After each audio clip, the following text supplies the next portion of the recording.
तो जैसे कि हमने पिछले लेक्चर में हमारे मेगैलोब्लास्टिक एनीमिया के बारे में पढ़ा था। तो इस वीडियो में हम मेगैलोब्लास्टिक एनीमिया के कुछ लेबोरेटरी फाइंडिंग्स और उसके कुछ ट्रीटमेंट के बारे में देखेंगे। उसके बाद एक दूसरा एनीमिया का टाइप है जिसे हम कहते हैं पर्नीशियस एनीमिया, इसके बारे में भी थोड़ा पढ़ेंगे। तो जैसे कि मैंने अपने लेक्चर्स में बताया है कि कुछ एनीमियास के टाइप है जो इंपॉर्टेंट होते हैं। तो सबसे पहला जो टाइप होता है वो आयरन डेफिशिएंसी एनीमिया, दूसरा है मेगैलोब्लास्टिक एनीमिया, पर्नीशियस एनीमिया। ये सब एनीमियास के टाइप है जो इंपॉर्टेंट है, जो हमें फ्रीक्वेंटली देखने को मिल सकते हैं। तो स्टार्ट करते हैं। मेगैलोब्लास्टिक एनीमिया के लेबोरेटरी फाइंडिंग्स में क्या क्या हमें देखना चाहिए। अगर हमारे पास कोई पेशेंट आता है तो हमें क्या क्या देखना चाहिए और हमें क्या क्या पता चलता है उससे। तो सबसे पहला चीज है लेबोरेटरी फाइंडिंग में, वो है blood and red cell indices. जो ब्लड है और रेड सेल इंडाइसिस है वो चीज देखना है। तो उसके अंदर क्या आता है, तो सबसे पहला आता है हीमोग्लोबिन। तो जैसे कि हमें पता है कि एनीमिया है, एनीमिया यानी कि हीमोग्लोबिन का लेवल कम होना। तो हीमोग्लोबिन जो है वो लोअर साइड पे रहेगा, यानी कि जो नॉर्मल रेंज है उससे lower side of normal range से कम रहेगा हीमोग्लोबिन। दूसरा आरबीसी, आरबीसी यानी कि रेड ब्लड सेल्स। तो अगर रेड ब्लड सेल्स हम देखेंगे तो रेड ब्लड सेल्स में हमें क्या देखने मिलेगा, तो देखने मिलेगा मैक्रोसाइटोसिस। मैक्रोसाइटोसिस यानी कि आरबीसी का जो सेल का साइज है वो इंक्रीज हो जाएगा। क्या होगा, इंक्रीज हो जाएगा। दूसरा है एनिसोसाइटोसिस। एनिसोसाइटोसिस का मतलब है कि शेप जो है वो इरेग्युलर शेप देखने को मिलेगा। मतलब कोई आरबीसी है वो छोटा रहेगा, कोई आरबीसी है वो बड़ा देखने को मिलेगा। इस तरह से इरेग्युलर शेप आरबीसी हमें देखने को मिलेंगे, तो उसे हम कहेंगे एनिसोसाइटोसिस। तीसरा है पॉइकिलोसाइटोसिस। पॉइकिलोसाइटोसिस में हमें क्या देखने मिलेगा, तो 10% तक जो आरबीसीज होते हैं उसमें एबनॉर्मल शेप देखने को हमें मिल सकता है। तो ये है तो कुछ फाइंडिंग्स। अगर आरबीसी में देखेंगे, रेड ब्लड सेल्स में देखेंगे, तो सबसे पहले मैक्रोसाइटोसिस देखने मिलेगा, दूसरा एनिसोसाइटोसिस देखने मिलेगा और तीसरा है पॉइकिलोसाइटोसिस देखने को मिल सकता है। अभी मैक्रोसाइटोसिस क्या सिर्फ मेगैलोब्लास्टिक एनीमिया में ही देखने मिलेगा, तो ऐसा नहीं है। तो और भी कुछ कुछ कंडीशंस होते हैं जहां पे मेगैलोब्लास्टिक एनीमिया हमें देखने को मिलता है। तो वो कौन कौन से कंडीशन है जिसमें मैक्रोसाइटोसिस हमें देखने को मिलेगा, तो मैक्रोसाइटोसिस हमें देखने मिलेगा हाइपोथायरॉयडिज्म में, या फिर लिवर डिजीज में, या फिर हेमोलाइसिस अगर होता है तो देखने को मिलेगा, क्रॉनिक अल्कोहलिज्म में देखने मिलेगा। तो ये सब कंडीशन में हमें मैक्रोसाइटोसिस देखने को मिल सकता है। तो मैक्रोसाइटोसिस हमें कौन कौन से और कंडीशन में देखने को मिल सकता है, तो सबसे पहला होता है लिवर डिजीज, दूसरा है हेमोलाइसिस, तीसरा है क्रॉनिक अल्कोहलिक पेशेंट में अल्कोहलिज्म, चौथा है हाइपोथायरॉयडिज्म। तो ये सब कंडीशन में भी क्या देखने को मिलेगा, हमें मैक्रोसाइटोसिस देखने मिलेगा। और अगर मेगैलोब्लास्टिक एनीमिया में हम देखते हैं तो मेगैलोब्लास्टिक एनीमिया में मैक्रोसाइटोसिस, उसके साथ एनिसोसाइटोसिस और पॉइकिलोसाइटोसिस भी हमें देखने को मिलता है। तीसरा, अगर रेटिकुलोसाइट्स काउंट देखेंगे हम तो वो नॉर्मल होगा या माइल्ड डिक्रीज देखने मिलेगा। उसके बाद एब्सोल्यूट वैल्यू देखेंगे जिसमें हमारे पास एमसीएच, एमसीवी और एमसीएचसी 3 होते हैं। तो उसमें एमसीवी इंक्रीज होगा, एमसीएच भी इंक्रीज होगा और एमसीएचसी जो है वो नॉर्मल या फिर डिक्रीज लेवल में हमें देखने को मिलेंगे। तो एब्सोल्यूट वैल्यू मेगैलोब्लास्टिक एनीमिया में कैसे देखने मिलेगा, तो एमसीएच जो है वो इंक्रीज होंगे, एमसीवी जो होगा वो इंक्रीज रहेगा, एमसीएच जो रहेगा वो इंक्रीज रहेगा और एमसीएचसी जो है वो नॉर्मल या फिर डिक्रीज रहेगा। इसके बाद हम देखेंगे डब्ल्यूबीसी। तो डब्ल्यूबीसी यानी कि व्हाइट ब्लड सेल्स काउंट। तो व्हाइट ब्लड सेल्स में हमें क्या देखने मिलेगा, हाइपर सेगमेंटेड न्यूट्रोफिल्स। तो न्यूट्रोफिल्स में जैसे कि हमें पता है कुछ इस तरह से सेगमेंट्स प्रेजेंट होते हैं। अगर हम माइक्रोस्कोप में देखेंगे तो न्यूट्रोफिल कुछ इस तरह से दिखेगा। तो हाइपर सेगमेंटेड न्यूट्रोफिल्स यानी कि इसमें जो लोब्स है वो और बढ़ जाएंगे, 5 से ज्यादा हो जाएंगे, तो उसे हम कहते हैं माइक्रो हाइपर सेगमेंटेड न्यूट्रोफिल्स। क्या कहते हैं उसे, हाइपर सेगमेंटेड न्यूट्रोफिल्स। तो जो न्यूट्रोफिल्स का काउंट जो होगा उसमें क्या होगा, 5 न्यूक्लियस लोब प्रेजेंट होंगे, 5 या 5 से ज्यादा न्यूक्लियस के लोब प्रेजेंट होंगे, तो हम उसे कहेंगे हाइपर सेगमेंटेड न्यूट्रोफिल्स। प्लेटलेट अगर हम देखेंगे तो प्लेटलेट मोस्ट प्रोबेबली नॉर्मल होगा या फिर स्लाइटली रिडक्शन होगा, थोड़ा कम देखने को मिलेगा। तो मेगैलोब्लास्टिक एनीमिया में अगर हम लोग ब्लड रिपोर्ट देखेंगे तो क्या देखने मिलेगा, सबसे पहले हीमोग्लोबिन कम रहेगा। आरबीसीज देखेंगे तो उसमें मैक्रोसाइटोसिस, एनिसोसाइटोसिस, पॉइकिलोसाइटोसिस देखने मिलेगा। तीसरा रेटिकुलोसाइट काउंट देखेंगे तो वो नॉर्मल होगा या थोड़ा सा डिक्रीज होगा।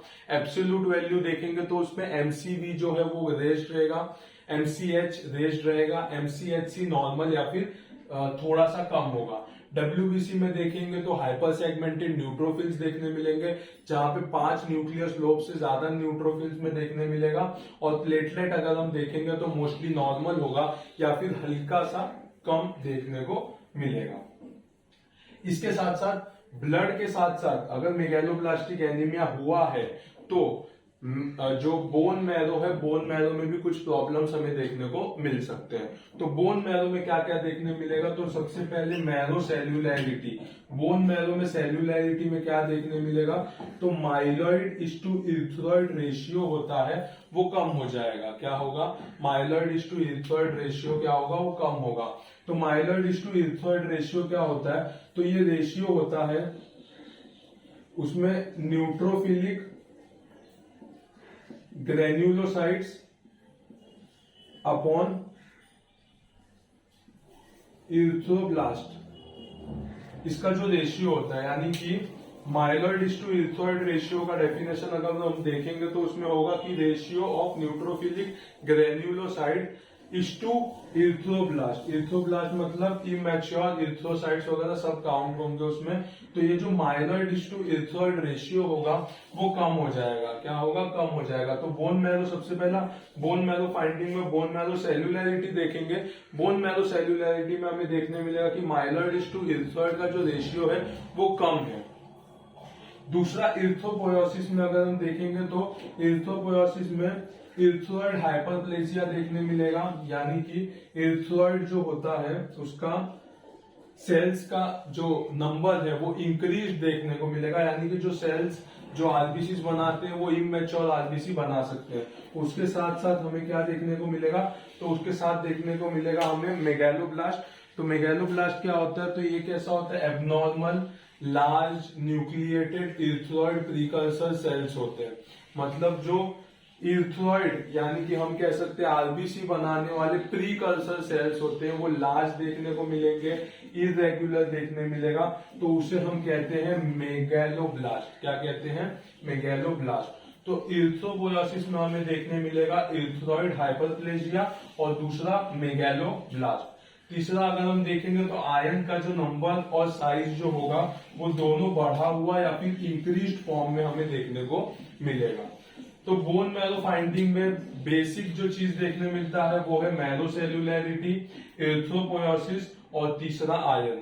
मैरो सेल्यूलैरिटी में हमें myeloid is to erythroid ratio जो होगा वो कम देखने को मिलेगा। इरिथ्रोपोयोसिस में हमें इरिथ्रॉइड हाइपरप्लेजिया देखने मिलेगा और उसके साथ साथ मेगैलोब्लास्ट देखने मिलेगा। और अगर हम आयरन की बात करें तो आयरन का नंबर और साइज दोनों ही इंक्रीज देखने को मिलेंगे। इसके साथ साथ हमें अनकॉन्जुगेटेड जो बिलीरुबिन होता है वो इंक्रीज देखने मिलेगा और एलडीएच जो है वो भी हमें इंक्रीज देखने को मिलेगा।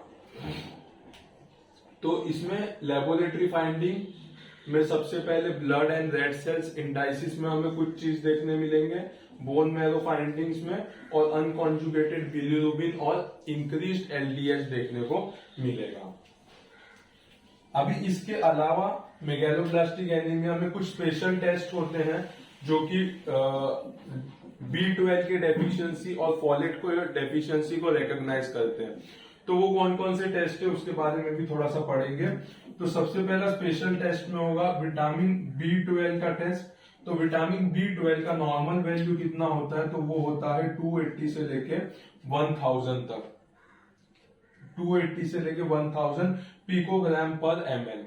अगर इसका लेवल लेस देन 100 हो जाता है तो हम उसे कहेंगे डेफिशिएंसी स्टेट, यानी कि विटामिन B12 का लेवल अगर लेस देन 100 पिकोग्राम पर ml अगर हो जाता है तो हम उसे कहेंगे कि विटामिन B12 की डेफिशिएंसी हुई है।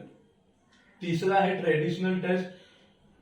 और किस टेस्ट से पता चलेगा हमें विटामिन B12 के बारे में? तो सबसे पहला है शीलिंग्स टेस्ट। शीलिंग्स टेस्ट में क्या होता है? तो 24 आवर्स यूरिन एनालिसिस करते हैं। और एक है सीरम एंजाइम लेवल। तो स्पेशल टेस्ट में सबसे पहला विटामिन B12 डेफिशिएंसी देखने के लिए टेस्ट करते हैं। तो विटामिन B12 का नॉर्मल वैल्यू होता है 280 से लेकर 1000 पिकोग्राम पर ml। अगर लेस देन 100 पिकोग्राम पर ml होता है तो हम कहेंगे deficiency of vitamin B12। Traditional test में अगर हम देखेंगे तो दो टेस्ट इंपॉर्टेंट है। सबसे पहला शीलिंग्स टेस्ट, जिसमें हम 24 आवर्स यूरिन को कलेक्ट करके उसका एनालाइज किया जाता है, और दूसरा है सीरम एंजाइम लेवल। तो सबसे पहला शीलिंग्स टेस्ट देखेंगे। शीलिंग्स टेस्ट से क्या क्या पता चलता है हमें? तो शीलिंग्स टेस्ट से दो चीजें पता चलती है। सबसे पहला चीज है वो है detect vitamin B12 deficiency. Vitamin B12 की डेफिशिएंसी है कि नहीं वो पता चलेगा। और दूसरा चीज है डिटेक्ट इंट्रिंसिक फैक्टर डेफिशिएंसी। तो कुछ कंपोनेंट होता है जो हमने लास्ट लेक्चर में भी पढ़ा था, जो कि गैस्ट्रिक म्यूकोजा सिक्रीट करता है, जिसे हम कहते हैं इंट्रिंसिक फैक्टर। तो इंट्रिंसिक फैक्टर की डेफिशिएंसी है या नहीं है वो भी चीज हमें शीलिंग्स टेस्ट से पता चलेगा। इस टेस्ट में जो आइसोटोप यूज होता है वो है कोबाल्ट 58 या फिर कोबाल्ट 57। तो शीलिंग्स टेस्ट से दो चीज पता चलेगा, एक तो डिटेक्ट B12 डेफिशिएंसी, दूसरा इंट्रिंसिक फैक्टर की डेफिशिएंसी भी हमें पता चलेगी। आइसोटोप जो यूज किया जाएगा वो है कोबाल्ट 58 या फिर कोबाल्ट 57। ये जो टेस्ट होता है इसमें 3 स्टेज प्रेजेंट होते हैं शीलिंग्स टेस्ट में। तो उसमें होता है स्टेज 1, स्टेज 2, स्टेज 3। स्टेज 1 यानी कि विदाउट IF, इंट्रिंसिक फैक्टर हम नहीं देते हैं इसमें। तो इसमें क्या किया जाता है? तो इसमें सबसे पहले पेशेंट जो रहता है उसको ओवरनाइट फास्टिंग करवाते हैं। क्या करवाते हैं? ओवरनाइट फास्टिंग, पूरी रात भर कुछ भी नहीं देते हैं। सुबह के टाइम पे जो पेशेंट होता है उसको हम लोग B12 जो है, क्या होता है, 1 ग्राम जो B12 होता है ओरल डोज वो दिया जाता है विथ वाटर। 200 ml वाटर लेते हैं, उसके साथ 1 ग्राम B12 है वो देते हैं उनको, और उसे हम कहते हैं हॉट B12। क्या कहते हैं? Hot B12। उसके साथ साथ ही IM इंजेक्शन में कुछ अनलेबल्ड विटामिन B12 देते हैं, जिसे हम कहते हैं कोल्ड B12। उसे क्या कहते हैं? Cold B12। तो सबसे पहला ओवरनाइट फास्टिंग रखते हैं। ओवरनाइट फास्टिंग रखने के बाद हॉट B12 देते हैं और कोल्ड B12 देते हैं। हॉट B12 में क्या होता है? तो ओरली B12 दिया जाता है, और कोल्ड B12 में होता है कि IM के थ्रू B12 दिया जाता है।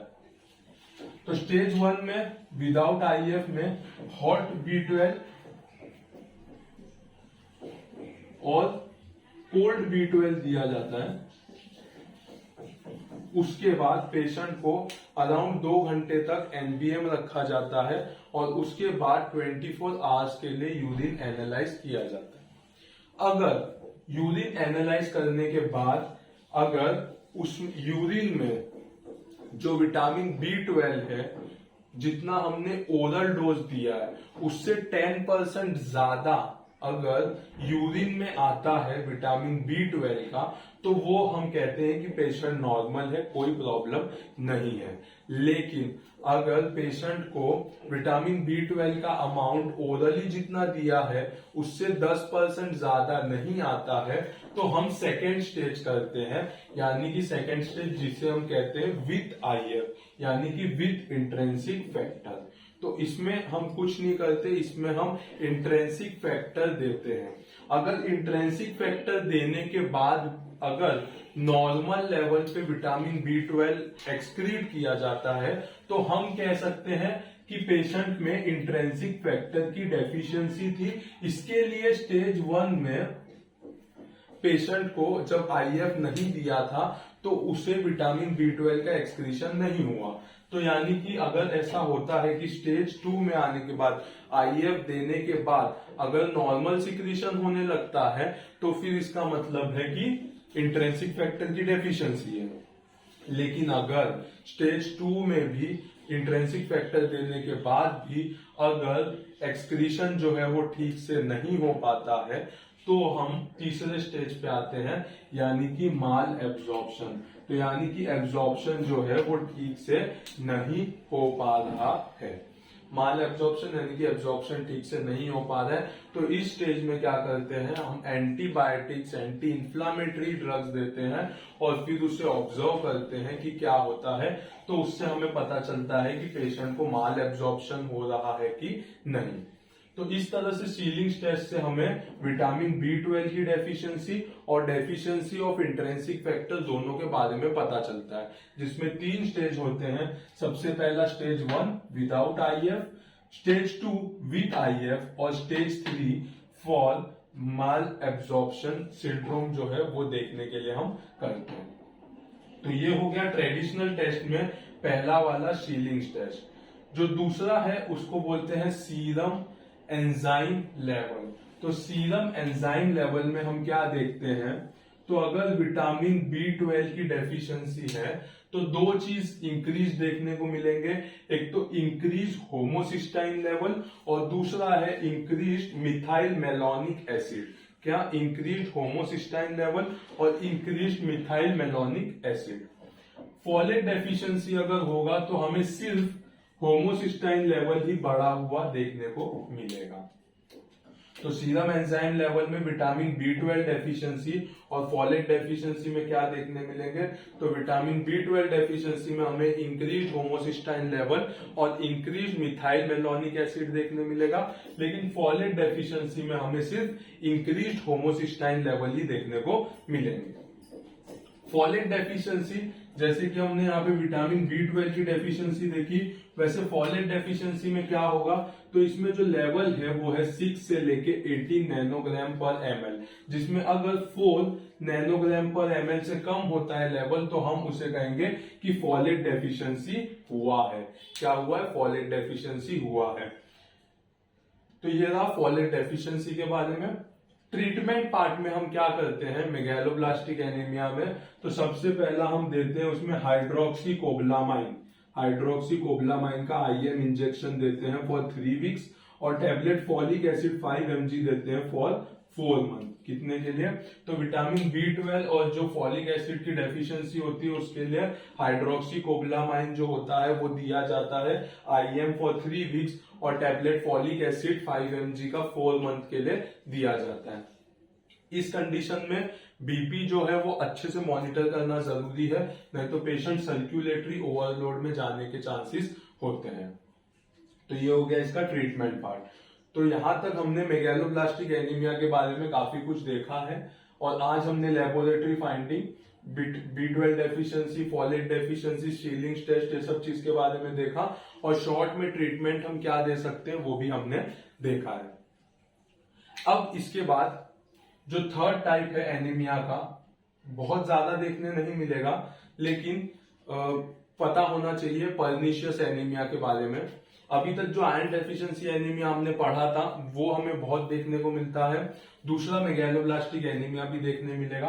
पर्निशियस एनीमिया थोड़े कम अमाउंट में देखने मिलेंगे, लेकिन इसके बारे में पता होना जरूरी है। तो सबसे पहला पर्निशियस एनीमिया होता क्या है, इसके डेफिनेशन क्या है। तो पर्निशियस एनीमिया का डेफिनेशन है, it is a chronic disease of middle age and elderly individual. यानी कि ये जो बीमारी है ये बच्चे लोग में होना मुश्किल होता है। 10-15 साल के नीचे के बच्चे लोग में ये बीमारी मोस्ट प्रोबेबली नहीं देखने मिलता है। तो ये क्रॉनिक डिजीज है जो कि मिडल एज यानी कि 30, 40, 50 के बाद या फिर एल्डरली एज इंडिविजुअल में देखने मिलेगा। Irrespective of either sex, male या फीमेल किसी में भी देखने मिल सकता है। इन विच इंट्रिंसिक फैक्टर, जो इंट्रिंसिक फैक्टर होता है, secretion ceases owing to the atrophy of the gastric mucosa. Gastric mucosa में से जो सिक्रीट होता है उसे हम कहते हैं intrinsic factor. Intrinsic factor secrete नहीं होगा तो हमें एक कंडीशन देखने मिलेगा जिससे हम कहते हैं पर्निशियस एनीमिया। क्या कहते हैं? Pernicious anaemia. तो chronic disease of middle age and elderly individual of either sex in which IF secretion ceased owing to the atrophy of the gastric mucosa। तो गैस्ट्रिक म्यूकोजा के डेफिशिएंसी के gastric mucosa में IF secretion कम होने की वजह से एक condition देखने मिलेगा जिसे हम कहते हैं पर्निशियस एनीमिया। पर्निशियस एनीमिया का दूसरा नाम है एडिसोनियन मेगैलोब्लास्टिक एनीमिया। तो एडिसोनियन मेगैलोब्लास्टिक एनीमिया इसका दूसरा नाम है। तो एडिसन नाम के एक साइंटिस्ट थे, उन्होंने इसको डिस्कवर किया था। एडिसन नाम के एक साइंटिस्ट थे, उन्होंने डिस्कवर किया था अराउंड 1955 के करीब में। तो इसीलिए इसका नाम रखा था एडिसनियन मेगैलोब्लास्टिक एनीमिया। तो पर्निशियस एनीमिया का डेफिनेशन क्या है? It is the chronic disease of middle age and elderly individual of either sex in which intrinsic factor secretion ceases owing to atrophy of the gastric mucosa. Scientist जो थे उनका नाम था Edison, तो इसीलिए हम इसे कहते हैं एडिसोनियन मेगैलोब्लास्टिक एनीमिया। अगर पैथोजेनेसिस के बारे में देखेंगे तो पैथोजेनेसिस यानी कि कॉजेस क्या क्या है इनके, तो ये मोस्ट प्रोबेबली हाई रिस्क ज्यादातर ये देखने मिलेगा हमें ऑटो इम्यून डिजीज में। तो ऑटो इम्यून डिजीज में हमें ज्यादा देखने मिलेगा, जैसे कि हम बोल सकते हैं Graves disease, thyroiditis, vitiligo, diabetes mellitus, myxoedema, idiopathic adrenocortical insufficiency. तो ऑटो इम्यून डिजीज होते हैं उसमें मोस्ट प्रोबेबली हमें पर्निशियस एनीमिया देखने मिलता है, जिसमें ये कुछ कॉमन ऑटो इम्यून डिजीज है जिसे हम कहते हैं Graves disease, thyroiditis, vitiligo, diabetic mellitus, myxoedema, idiopathic adrenocortico insufficiency. दूसरा antiparietal cells antibodies, anti intrinsic factor cells antibody, यानी कि जो पलाइटल सेल्स होते हैं जो लाइन करते हैं गैस्ट्रिक म्यूकोजा के, उसके एंटीबॉडीज अगर होंगे तो वहां पे क्या होगा, वो किल करेंगे पलाइटल सेल्स को। दूसरा इंट्रिंसिक फैक्टर एंटीबॉडीज अगर प्रेजेंट होंगे तो वो इंट्रिंसिक फैक्टर को किल करेंगे, तो उसकी वजह से भी हमें पर्निशियस एनीमिया देखने को मिलेगा। कोई भी रीजन जिसमें इंट्रिंसिक फैक्टर लॉस होता है तो उस कंडीशन में हमें क्या देखने को मिलेगा, पर्निशियस एनीमिया देखने को मिलेगा। वो या फिर इंट्रिंसिक फैक्टर खुद ही लॉस्ट होते हैं, या फिर जहां से सेल्स पैदा होते हैं या फिर सीक्रेट होते हैं यानी कि गैस्ट्रिक म्यूकोजा वो डैमेज होता है, तो भी हमें कंडीशन देखने मिलेगा जिसे हम कहेंगे पर्निशियस एनीमिया। तीसरा चीज हम देखेंगे मॉर्फोलॉजिकल फीचर। मॉर्फोलॉजिकल फीचर्स में हमें क्या देखने मिलेगा, तो सबसे पहले गैस्ट्रिक एट्रोफी देखने मिलेगा। गैस्ट्रिक क्या देखने को मिलेगा, एट्रोफी देखने को मिलेगा। दूसरा कार्सिनोमा ऑफ स्टमक देखने को मिलेगा। 2 to 3% केसेस में कार्सिनोमा ऑफ स्टमक देखने मिलेगा। और ये सब देखने मिलेगा secondary to vitamin B12 deficiency. Vitamin B12 की डेफिशिएंसी होगी, इंट्रिंसिक फैक्टर नहीं होगा तो विटामिन B12 का डेफिशिएंसी होगा, तो उसके अलावा हमें काफी सारे कॉम्प्लिकेशंस देखने को मिलेंगे।